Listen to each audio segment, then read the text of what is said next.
Salam əziz şagirdlər. Bugün biz 6-cı sinif dərsliyindən dərslərimizə davam edək. Bugünkü dərsimiz müxtəlif adlı kəmiyyətlərin nisbəti mövzusuna aid olan tapşırıqların həllidir. Baxaq 5-ci tapşırığa.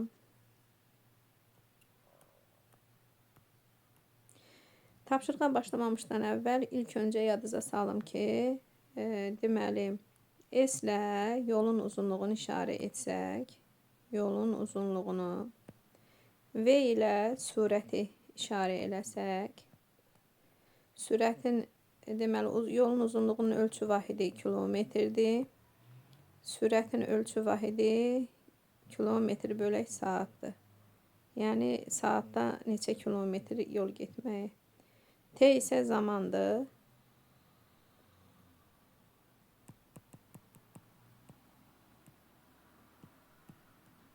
Zaman da saatda ifadə olunur. Saatla. Yolun uzunluğunu tapmaq üçün sürəti yola sərf olunan zamana vurmaq lazımdır. Buna yol düsturu deyirlər. Sürəti tapmaq üçün yolun uzunluğunu yola sərf olunan zamana bölmək lazımdır. Zamanı tapmaq üçün isə yolun uzunluğunu sürətə bölmək lazımdır. Və bu məsələlərdə biz bunlardan istifadə edəcəyik. İndi 5-ci tapşırığa baxaq.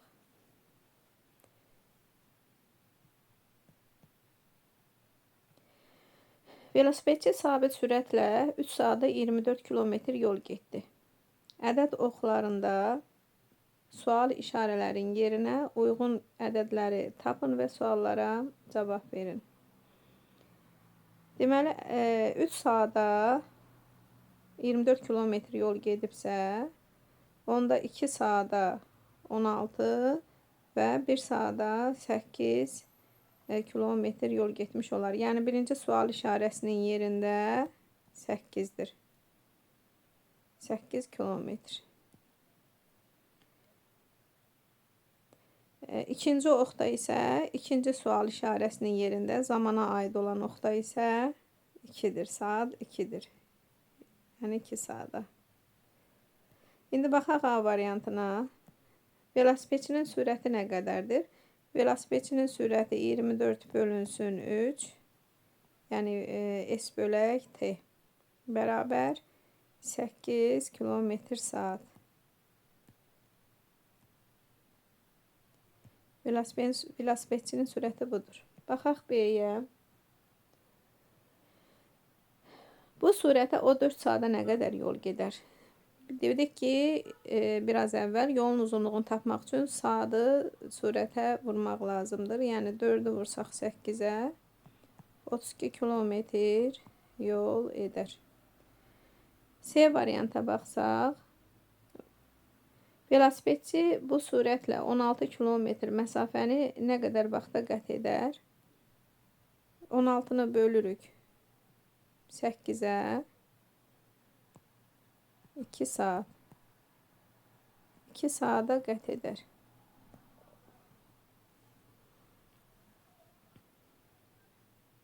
Baxaq 6-cı tapşırığa. Avtomobil 40 kilometr yolu getməyə 4 litr benzin sərf edir. Cədvəli tamamlayın və suallara cavab verin. Cədvəli çəkək.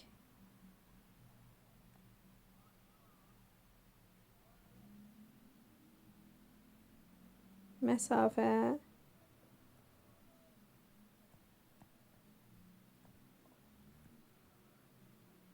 Benzin.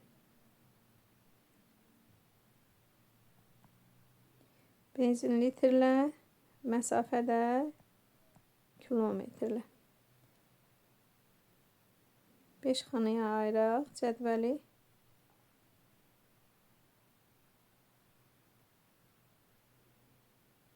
Bir, 20, 40, 4, 8, 16. Deməli, 40 kilometr yolu getməyə 4 litr benzin sərf edir. Onda 1 litr benzin 10 kilometr məsafəyə sərf olunur. Onda 20 kilometrə 2 litr, 1 kilometr 1 litr benzinə uyğun olan 10 kilometrdir. Yəni 1 litr benzinin sayəsində 10 kilometr gedə bilər. 8 litrə 80, 16 litrə isə 160 kilometr yol gedə bilər. A bəndi. İndi cədvələ baxaraq suallara cavab verək. 1 litr benzinə nə qədər yol getmək olar? 10 kilometr. 10 kilometr. B variant. 20 kilometr yola nə qədər benzin sərf edər? 2 litr. Cədvəldə hamısı artıq görsənir. 16 litr benzin sərf etmək üçün neçə kilometr yol qət eləməlidir? 160 kilometr. Bu qədər. Baxaq 7-ci tapşırığa. Printer 15 saniyəyə 30 səhifə çap etdi. O 1 saniyədə neçə səhifə çap edər? 30-u bölürük 15-ə. 2 səhifə.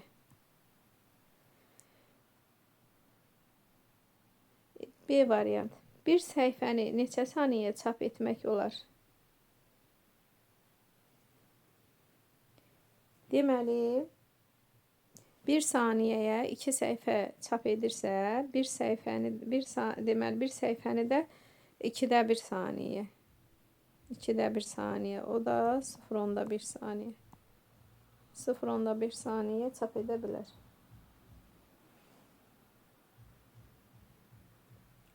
Səkkizə baxaq. Fikrə əsasən kəmiyyətlərin nisbətini yazın və mənasını izah edin. A bəndinə baxaq. Krandan 6 dəqiqədə 15 litr su axdı. Krandan 6 dəqiqədə 15 litr su axdı. O deməkdir ki, bunu nisbət kimi yazsaq, 15-i bölürük 6-ya. Bu da bərabərdir 2,5 litr. Nisbətin mənası odur ki, 1 dəqiqədə 2,5 litr su axar krandan. Mənası budur. Deməli, 1 dəqiqəyə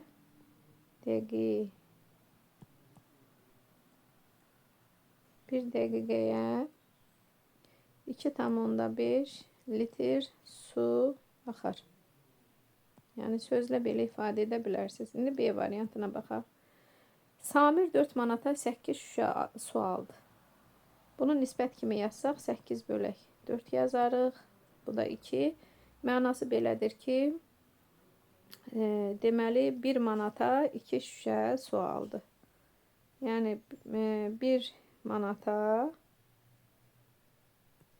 2 şüşə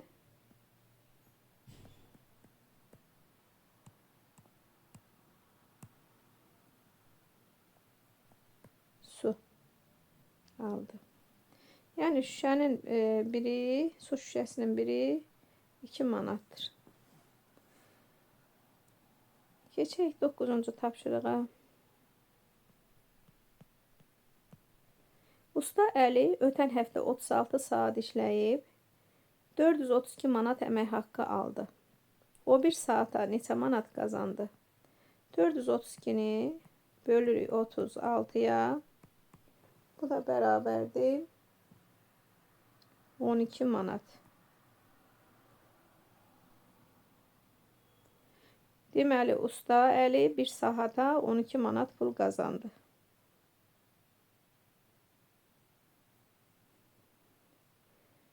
Baxaq B variantına. Usta Əli ötən həftə 40 saat işləsəydi, nə qədər əmək haqqı alardı? İndi 1 saata 12 manat qazanır deyə biz 40-ı vururuq 12-yə. Edir 480 manat. Yəni 40 saat işləsə 480 manat əmək haqqı almış olar.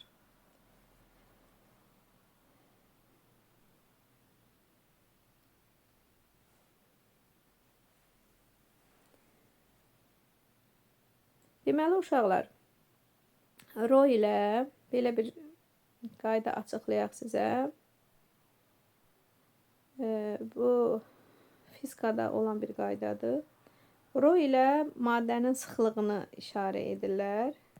Sıxlıq Ro hərfi ilə. M maddənin kütləsidir. Kütləsi. V isə deməli həcmdir. Maddənin tutduğu həcm. Və bunlar arasında belə bir əlaqə var ki, sıxlıq bərabərdir kütlə bölünsün həcm. Sıxlığın hesablanma düsturudur bu. Sıxlığın ölçü vahidi qram bölünsün kub santimetrdir. Bu şəkildədir. Çünki qram deməli kütlənin ölçü vahidi qramdır. Həcmin də ölçü vahidi kub santimetrdir. O zaman sıxlığın ölçü vahidi qram bölünsün kub santimetrdir. Yəni bir kub santimetrdə neçə qram yerləşir. İndi baxaq məsələlərə.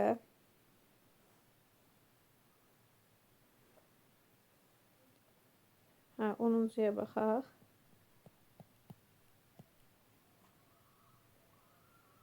Deməli, verilənlərə əsasən cismin sıxlığını tapın və ifadə edin.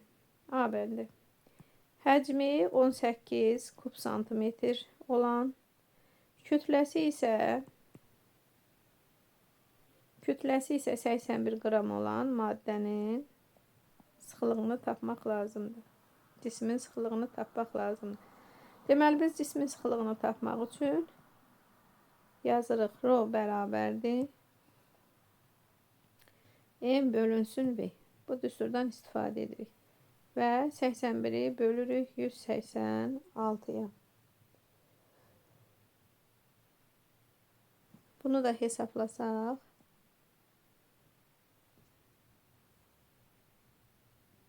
Həcmi 18 olan. Hə, mən burada maddələrin yerində yazdım.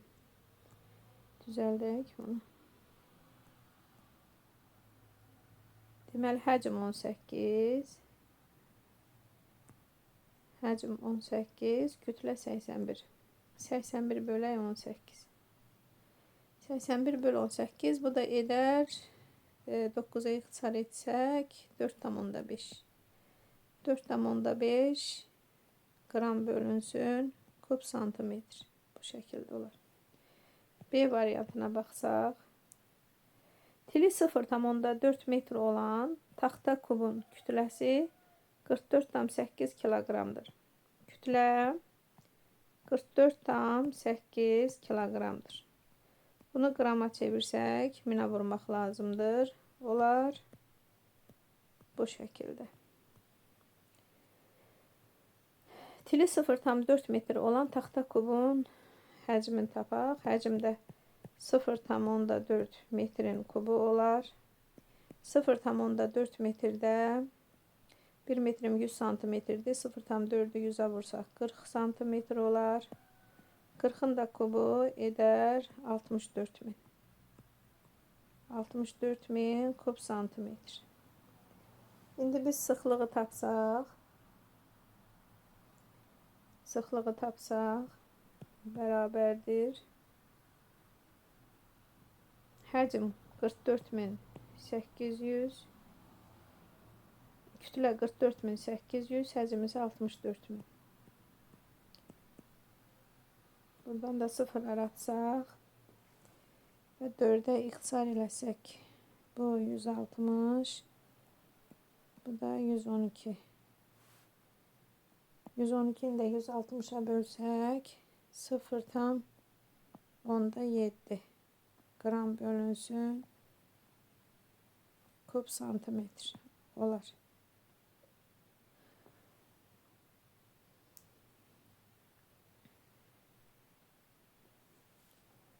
Baxaq C variantına. Uzunluğu 8 cm, eni 5 metr və hündürlüyü 4 cm olan metal kuboidin kütləsi 324 qramdır. Yenə də kütlə 324 qramdır. İndi bizdə həcm tam verilməyib. o kuboid formasında olan metalın ölçüləri verilib. Biz də bilirik ki, kuboidin həcmini tapmaq üçün enin uzunluğun, hündürlüyün hasilinə baxmaq lazımdır. O zaman biz 8, 5 və 3-ün hasilinə baxırıq. Bu da 120 kub santimetr edir.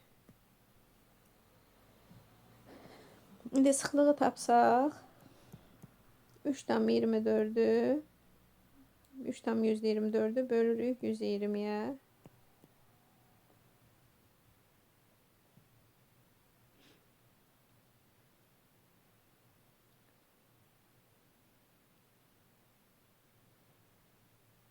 Burada bir dəqiqə uşaqlar. Deməli orada 3,24 yox, 324'dür. Buradan tamı silək.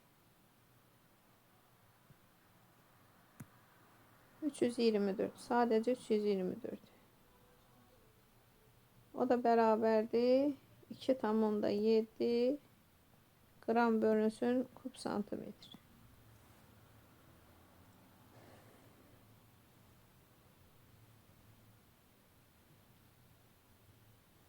Baxaq 11-ci tapşırığı.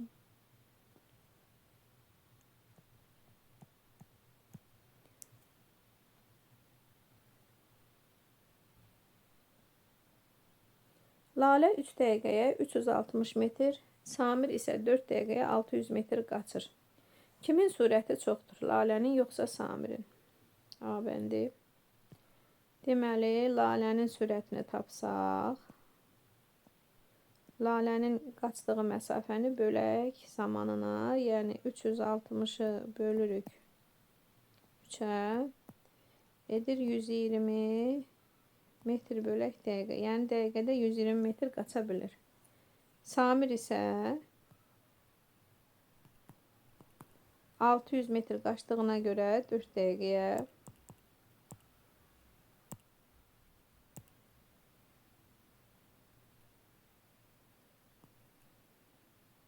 600'ü bölürük 4'ə.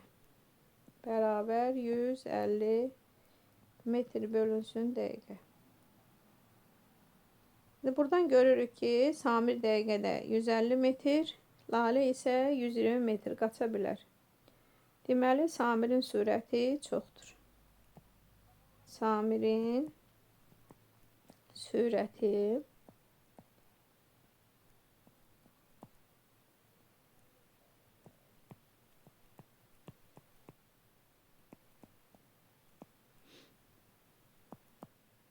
%30 metr dəqiqə çoxdur.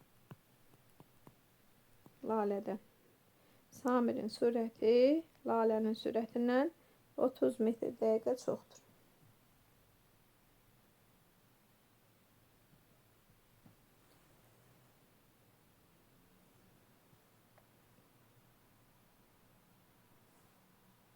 Baxaq 12, yox, B variantı qalıb hələ. B-yə baxaq. Hər kəs öz sürəti ilə qaçmağa davam edərsə, 12 dəqiqədə kim daha çox məsafə qaçar? Deməli, Lalənin sürəti 120'dir axı. 120'ni vururuq 12'yə. 12 dəqiqəyə. Olur 1440 metr. Samir isə 150'ni vururuq 12'yə, olur 1800 metr. Görürük ki, 12 dəqiqəyə Samir daha çox qaçar. Çünki onun sürəti Lalənin sürətindən çoxdur. Samir deməli 1800 minus 1440, o da bərabərdir 360 metr. Samir 360 metr çox qaçar.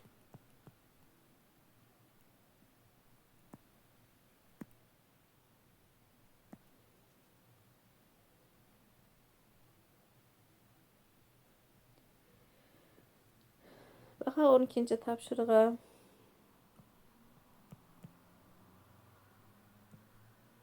Şəkər tozu müxtəlif kütləli bağlamalarda satılır. 5 kiloqramlıqla 7 manat 50 qəpiyə, 3 kiloqramlıqla 4 manat 80 qəpiyə. Hansı bağlamada şəkər tozunun 1 kiloqramının qiyməti daha ucuzdur? Bunu hesablamaq üçün hər kisənin qiymətini öz çəkisinə bölmək lazımdır ki, görək 1 kiloqram neçə manata düşür. 7,50 qəpiyi 5-ə bölsək, 1 manat 50 qəpik, deməli 4,80 isə 4,80-i bölsək 3-ə 1 manat 60 qəpik olar. Yəni ki 5 kiloluqla alsaq 1 kiloqramı 1 manat 50 qəpiyə, 3 kiloluqla alsaq 1 kiloqramı 1 manat 60 qəpiyə düşmüş olar. Deməli 5 kiloqramlıq kisənin 5 kiloqramlıq kisə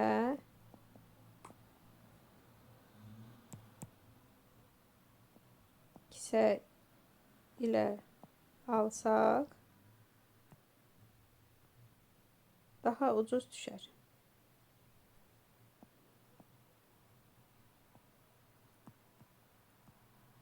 Bu şəkildə yaza bilərsiniz.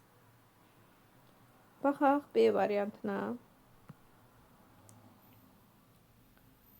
15 kiloqram şəkər tozunu hansı bağlamalarla aldıqda nə qədər pula qənaət etmək olar? Bunun üçün 15 manatı vursaq 1,5-ə, yəni 1 manat 50 qəpiyə.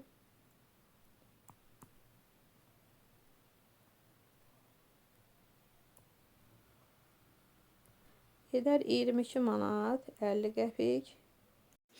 İndi isə 15-i vuraq 1,6-ya, yəni 1 manat 60 qəpiyə. Bu da edər 24 manat. İndi deməli buradan görürük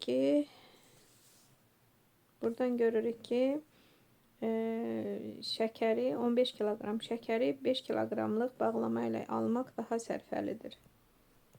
5 kiloqramlıq bağlama.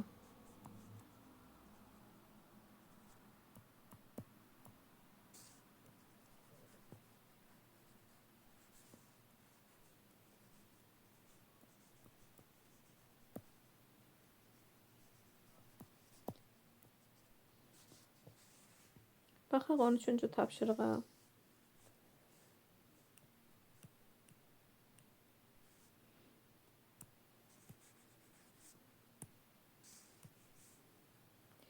Yarışı nəticəsinə əsasən üzgüçü hansı üsulla daha sürətlə üzür? Orada sərbəst üsul var. Butterfly üsulu var.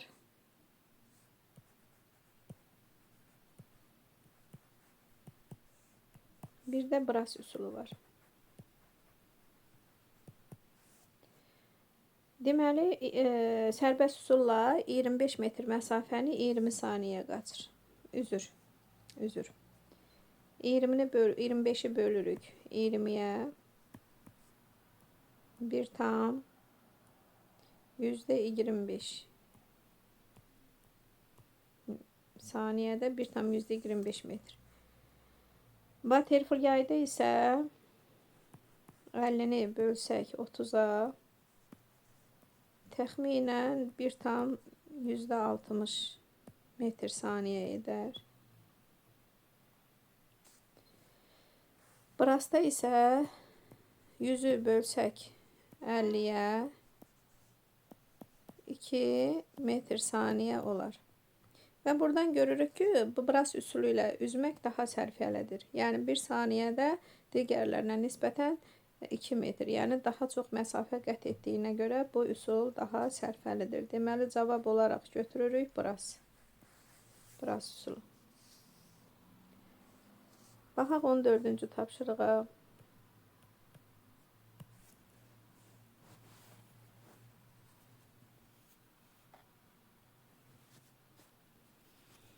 14-cü tapşırıqda cədvəldə bəzi şirələrin tərkibindəki karbohidrat və şəkərin miqdarı göstərilib. Hansı şirənin vahid həcmində karbohidrat digərlərinə nisbətən 2 dəfə çoxdur? Baxaq. Məsələn, A şirəsinə baxaq.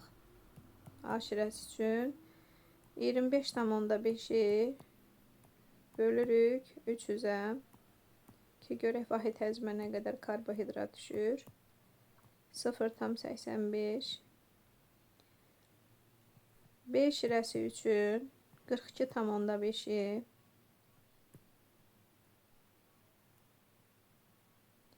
bölürük 500-ə.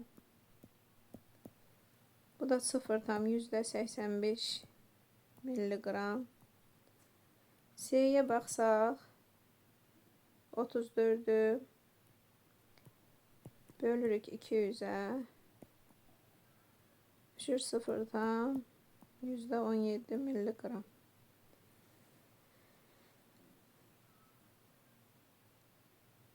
Burada sıfırlar olmalıdır. Aha. İndi buradan görürük ki, deməli A şirəsində 0,85, B şirəsində 0,85, C şirəsində isə 0,17-dir. Yəni 0,17-ni bölsək 0,85-ə 2 edər və buradan görünür ki, C şirəsində karbohidrat digərlərinə nisbətən 2 dəfə çoxdur. Deməli, cavab olaraq götürürük C şirəsini. Baxaq B variantına. Hansı şirənin vahid həcmində şəkərin miqdarı azdır? Deməli, A şirəsində şəkər 30-dur. 30-u bölsək 300-ə 0,1. B şirəsində 35-i bölsək 500-ə 0,7. C şirəsində isə 18-i bölsək 200-ə bərabər 0,9 almış olarıq. Və buradan görürük ki, 0,7 0,9-dan və 0,10-dan kiçik olduğuna görə, deməli, ən az B şirəsindədir. Ən az B-dədir. Yəni, cavab olaraq götürürük B-ni. Baxaq 15-ci məsələyə. Bakıda 2 eyni kitabı 12 manata, İzmirdə isə 3 belə kitabı 210 liraya satırlar. Baxaq Bakıda, görək bir kitabın qiyməti neçə manatdır. Bakıda deməli 12-ni 2-yə bölsək, bir kitab 6 manat olar. İzmirdə 3 kitaba 210 lira verildiyinə görə 3'ə bölsək, bir kitab olar 70 lira. Və şərtdə göstərilir ki, 1 manat 12 TL'dir. İndi biz bunu gətirib burada 6 manatı TL ilə, yəni lira ilə ifadə eləsək, 6-nı 12'yə vururuq, olur 72 TL. Yəni 72 lira. Deməli, İzmirdə Bakıya nisbətən 2 lira kitab daha ucuzdur. Deməli, ən ucuz hardadır? İzmirdə. İzmirdə ucuzdur.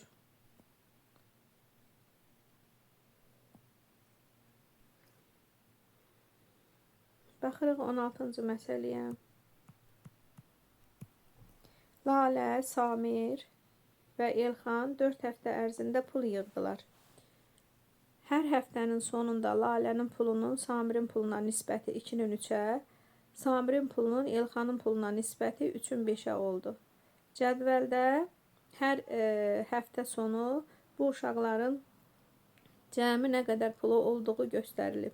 Cədvəli tamamlayın və suallara cavab verin. İndi ilk öncə cədvəli çəkək.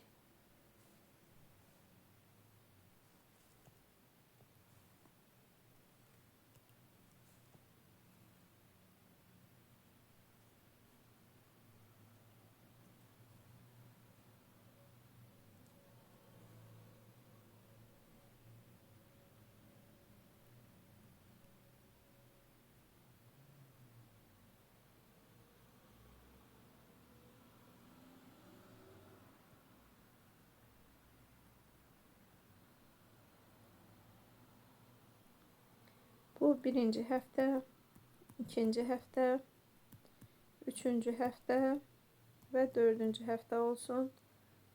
Burada uşaqların adları göstərilib.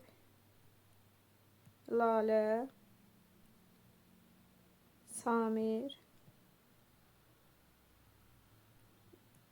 və Elxan.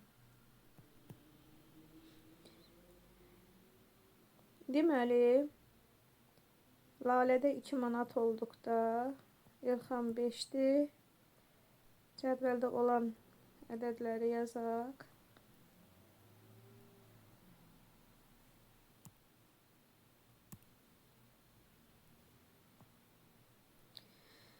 İndi baxaq. Deməli, Lalə ilə Samirdə nisbət 2'nin 3'ədir.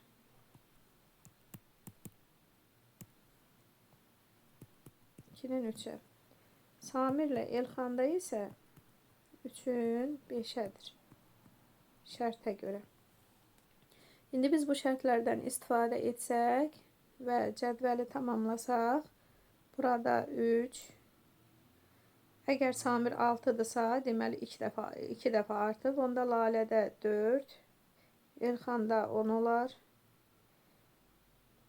Lalədə 6'dırsa, Samirdə 9, Elxanda 15 olar. Lalədə 8, Elxanda 20'dirsə, Samirdə 12 olar. Yəni bunu belə başa düşün də uşaqlar. Məsələn, burada 2'ni 4'ə vurub 8 yazıbsa, 3 də 4'ə vurulmalıdır, 12 olmalıdır, 5 də 4'ə vurulmalıdır, 20 olmalıdır. Bu cür başa düşmək lazımdır.